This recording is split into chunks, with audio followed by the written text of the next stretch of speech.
ಎಲ್ರಿಗೂ ನಮಸ್ಕಾರ. ನಾನಿವತ್ತು ತಗೊಂಡು ಬಂದಿರುವಂತಹ ರೆಸಿಪಿ ಒಂದು ಸಿಹಿ ತಿಂಡಿ, ಕೆಸುವಿನ ದಡಿಯ ಕಡುಬು. ಇದನ್ನು ರೆಸಿಪಿ ಹೇಳೋದಕ್ಕಿಂತ ಮುಂಚೆ ಯಾರೆಲ್ಲ ನನ್ನ ಚಾನಲನ್ನು ನೋಡ್ತಿದ್ರೋ ಎಲ್ಲರೂ ದಯವಿಟ್ಟು ಸಬ್ಸ್ಕ್ರೈಬ್ ಮಾಡೋದನ್ನು ಮರೆಯಡಿ. ಹಾಗೆಯೇ ಶೇರ್ ಕೂಡ ಮಾಡಿ, ನಿಗಳ ಫ್ರೆಂಡ್ಸ್ ಜೊತೆ ಹಂಚ್ಕೊಳ್ಳಿ.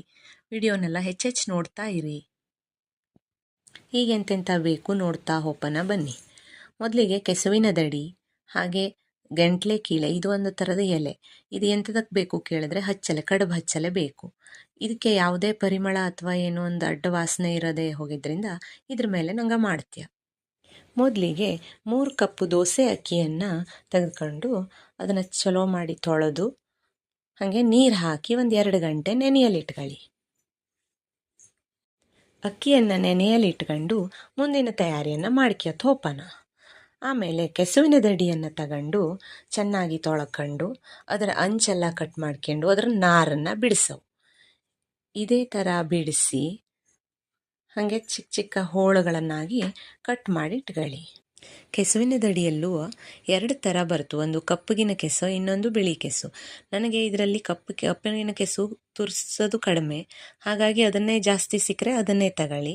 ನನಗಿಲ್ಲಿ 2 ಸಿಕ್ಕಿತ್ತು, ಆದರೆ ಕಪ್ಪು ಜಾಸ್ತಿ ಇತ್ತಿಲ್ಲ, ಹಾಗಾಗಿ 2 ಬಳಸಿದ್ದಿ ನಾನು. ನಿಂಗಕ್ಕೆ ಯಾವ್ದು ಸಿಕ್ತಾ, ಯಾವ್ದು ಅಡ್ಡಿಲ್ಲ ಅದನ್ನೇ ಬಳಸ್ಕೊಳ್ಳಿ. 2 ಚೆನ್ನಾಗಾಗ್ತು, ಯಾವುದೂ ತೊಂದರೆ ಇಲ್ಲ. ಎಲ್ಲದು ನಾರು ಬಿಡಿಸೋದು ತುಂಬ ಸುಲಭ. ಹೀಗೆ ಮಾಡಿ ನಾರು ಬಿಡಿಸಿ ಇಟ್ಕೊಂಡು ಹೋಳು ಕೊರೆದು ಇಟ್ಕೊಳ್ಳವು. ಅದಕ್ಕೆ ಹೋಳು ಕೊರೆದಾದ್ಮೇಲೆ ಅದನ್ನೆಲ್ಲ ಒಂದು ಕುಕ್ಕರಿಗೆ ಹಾಕಿ ಬೆಲ್ಲ ಸ್ವಲ್ಪ ಹಾಕಿ ಒಂದು ಸ್ವಲ್ಪ ಉಪ್ಪು ಹಾಕಿ ಬೇಯಿಸಿಟ್ಕೊಳ್ಳಿ. ಚೆನ್ನಾಗಿ ಬೆಂದಂಥ ಹೋಳುಗಳನ್ನು ಒಂದು ಮಿಕ್ಸಿ ಜಾರಿಗೆ ಹಾಕಿ ನುಣ್ಣಗೆ ರುಬ್ಬಿಟ್ಕೊಳ್ಳಿ. ಈ ಕೆಸುವಿನಲ್ಲಿ ನಾರಿನಂಶ ಹೇರಳವಾಗಿರೋದಕ್ಕೆ ಜೀರ್ಣಕ್ರಿಯೆಗೆ ತುಂಬ ಸಹಕಾರಿ. ರುಬ್ಬಿದ ಮಿಶ್ರಣನ ಹಾಗೆ ಬದಿಗಿಟ್ಕೊಳ್ಳಿ. ಈಗ ಅಕ್ಕಿ ನೆಂದಿರೋಂತಹ ಅಕ್ಕಿ ಜೊತೆಗೆ ಒಂದು 2-3 ಏಲಕ್ಕಿ, ಒಂದು ಅರ್ಧ ಕಪ್ ಕಾಯಿ ತುರಿ ಎಲ್ಲ ಹಾಕಿ ಚೆನ್ನಾಗಿ ನುಣ್ಣಗೆ ರುಬ್ಕೊಂಡು ಕೆಸುವಿನ ದಡಿ ಮಿಶ್ರಣದ ಜೊತೆಗೆ ಅಕ್ಕಿ ಹಿಟ್ಟನ್ನು ಸೇರಿಸಿ ಚೆನ್ನಾಗಿ ಕಲಸಿಟ್ಕೊಳ್ಳಿ.